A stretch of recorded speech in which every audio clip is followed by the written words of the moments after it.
how to change the speaking language of the Qwen AI model. So hey guys, welcome to this quick and easy AI tutorial. In this short tutorial, I'm going to guide you how you can simply change the speaking language of your Qwen AI model. So if you wish your Qwen AI to speak into a different language, or let's say your native language, then let me show you how to do that.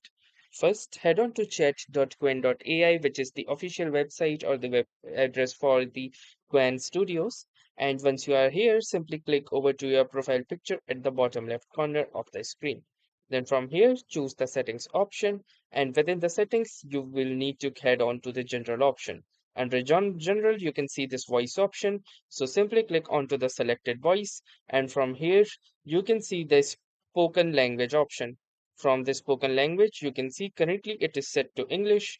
If you wish to change the spoken language, simply click onto this drop down arrow, and from this list, you can choose any other available language that you want.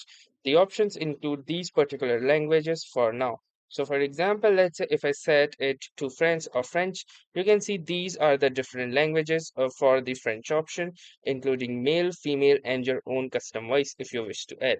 So that was all about changing the spoken language of Qwen AI. Thanks for watching and have a nice day.